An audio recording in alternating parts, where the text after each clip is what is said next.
Hey guys, Soniel here with the Keeper's Corner. We're going to go ahead and check out the new weekly campaign, the Golden Horde. We're going to go ahead and do the final stage here on Extreme. This is a Barbarian exclusive campaign, unlike the smaller Archer, Thief, and Sorceress campaigns. This is more similar to Korgan's Revenge, which was last week's weekly bonus campaign, meaning this is going to be 15 stages as opposed to 7 or 8 in the other specialized hero stages. Although it is a few shorter than Korgan's Revenge, the rewards here are pretty good. There are quite a few Wizard Tower tickets, Catacombs maps, crafting tokens, or combining tokens rather. And if you've been following my guides and my videos so far, you should have a Barbarian that is pretty well suited for these missions.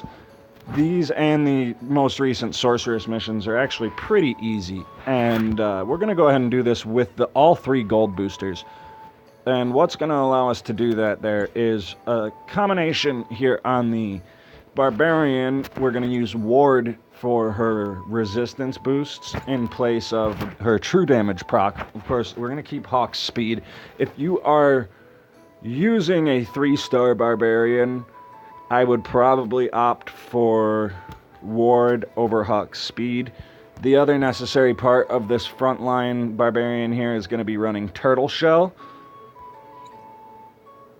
And then we're going to be running our pirate as usual for a full support build, which means he's going to be running Captain of the Ship and Master of the Sea. So already we have Captain of the Ship giving 17 all resist and armor.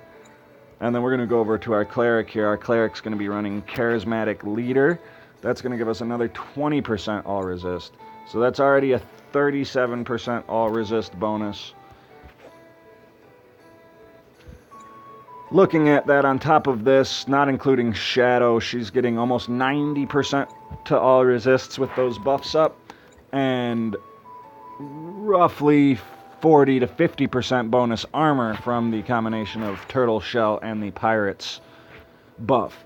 So together those are going to make the Barbarian a pretty sufficient tank for us. As you can see, I'm running the Ambusher's Hacker, which if you've been following my progression guides, you should have an Ambusher's Hacker for your Barbarian by now.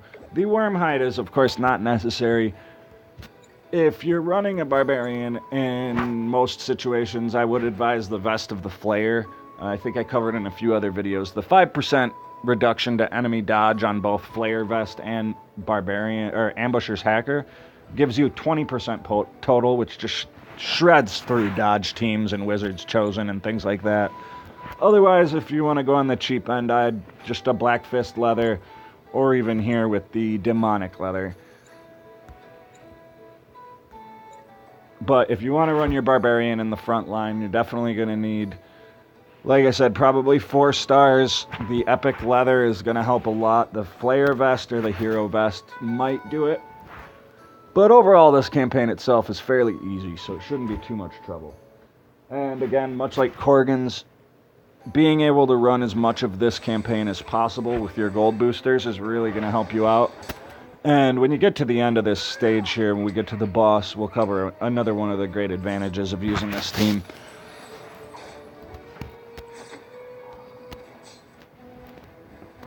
But as with the Thief video from last week, we're running Envenom, Backstab, and Flanking Strike on our Thief. Now remember, a lot of people are going to be running Cheap Shot for that stun bonus. I personally like Flanking Strike because I tend to run my Thief with a stun partner often.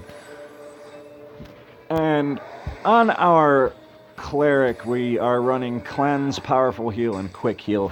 That is actually a bit of a mistake on my part. In this stage, you're probably going to want to replace Powerful Heal with Righteous Call if you're running with an Ambusher's Hacker. The soul energy gain on this team can be a little slow, and Righteous Call is great for speeding up soul energy gain. That being said, it really only works when combined with Ambusher's Hacker. Otherwise, the damage output on Righteous Call is a little too low to generate very much soul energy.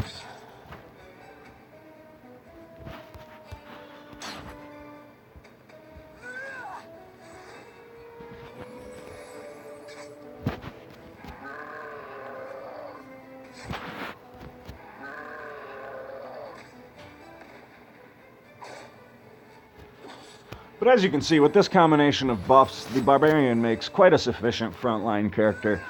These melee mobs can really barely hurt her, and her all resistances are just through the roof. In fact, there aren't many other heroes who can rival her combined all resist with this setup.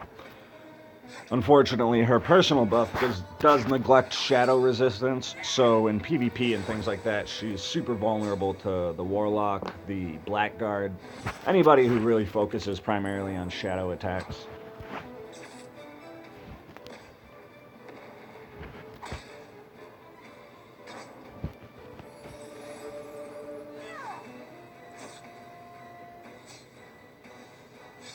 And you can see that I'm running the Dark Defender on the Pirate. It really doesn't matter what you put on your Pirate. I've been running him with the support build for quite a while, so I don't worry about his DPS. I simply put that on him so I don't have to worry about sending too many heals his way. The Cleric, I have the Moon Mace and the Epic Chainmail on. If you have an additional Ambusher's Hacker, running a third Ambushers on her would be very nice. That's also part of the reason I'm not running Righteous Call currently, is because my second Ambushers is dedicated to the Thief on this team. But in terms of crafting progression, if you're at the point where you've already made yourself a Strength of Legend at the very least in terms of epic armor, some people might advise going for an Epic Cloth for the Archmage. I personally feel that the Epic Cloth has too few heroes that benefit from it. Meanwhile, the Epic Chain is basically a chainmail version of the Shell of Protection, which is the level 36 super rare plate mail, and it is really a huge gain in armor and survivability over any of the other chainmails.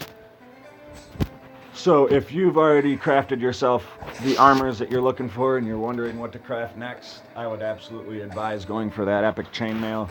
It is amazing on the Samurai, the Cleric, the Spell Sword, the Shaman deals with it pretty well, although you do lose a couple things over the Chain Skin when using it on the Shaman.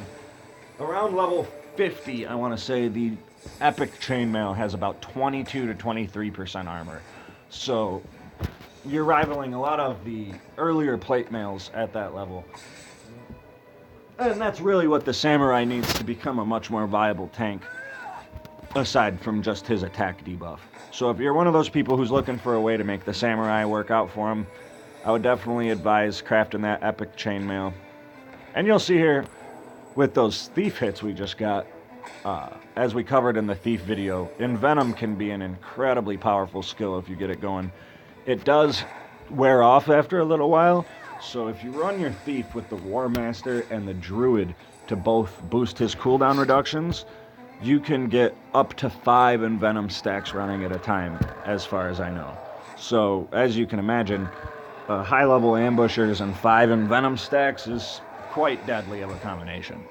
And the benefit there of running the War Master is the War Master can, of course, boost the Thief's low survivability quite a bit.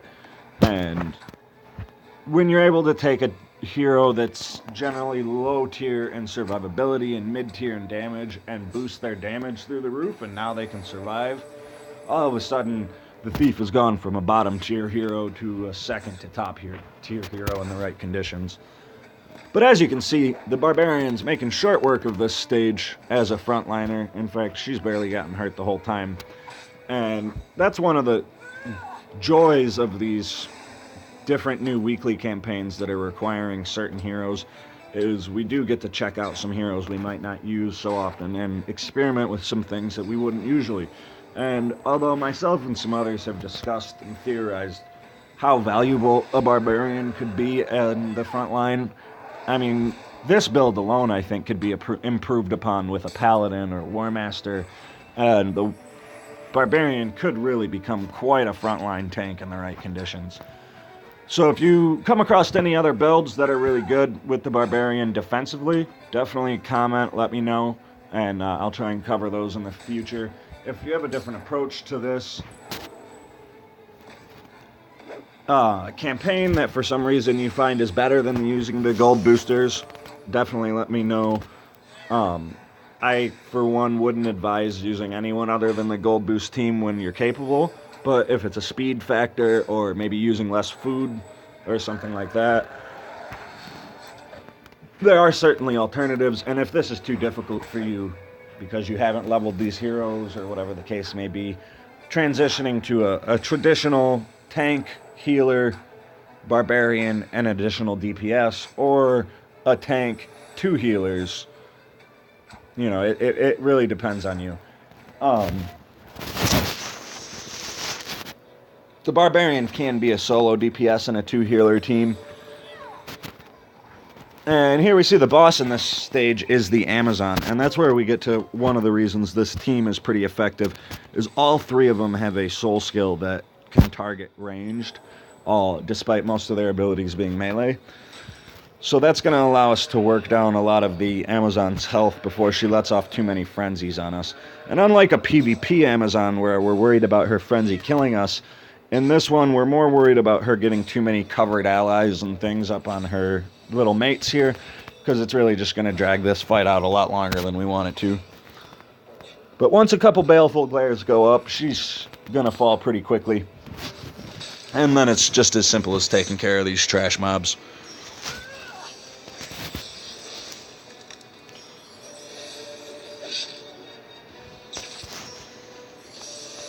Now, a couple other things I did want to cover.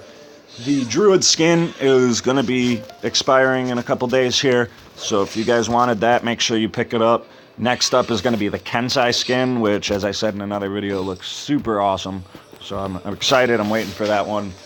The festival event is coming to an end here, so make sure you use up those skill points if you've been hanging on to them. If I'm not mistaken, the skill scroll event will be up next. Although they have been shaking things up a little lately, so they don't quote me on that one. And the Sorceress campaign is about to expire. Unfortunately, we didn't get a video out in time for the final stage of that one, and I do apologize for that. But that should be replaced by a new special hero campaign within the next day or 2. So keep a lookout for that as well. We'll try and get a video up on that one of the final stage on Extreme and cover some of the different rewards. And the rewards for this Barbarian Golden Horde stage here on Extreme are 5 super rare combination tokens, 5 soul gems for the Barbarian, and I want to say some gems, but I might be wrong.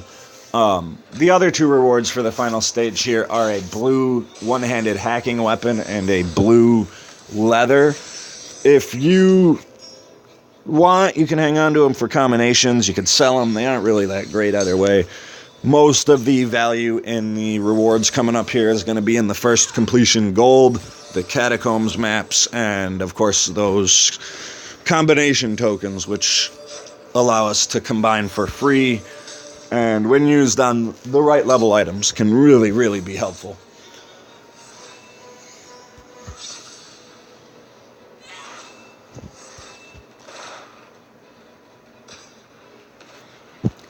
But that about wraps it up. That is the final stage of the Golden Horde. That's stage 15 on Extreme, using the Barbarian as a frontline tank and all 3 gold boosters. So we'll see what using those gold boosters netted us here, which is an additional 583 gold, so definitely worth the extra minute or 2 spent. And the chest rewards here are the 5 combination tokens we talked about. These are for level 30 weapons. I would not suggest wasting these on a level 45 or 50 weapon. Use these to upgrade one of the base level 30s that you get from events and things like that. There's also 50 gems and the 5 Barbarian Soul Stones. So once again, if you guys enjoyed this one, please comment, like, subscribe, all that good jazz. If you come up with a different team, have any questions, feel free to ask me in the comments, and I'll catch you guys later.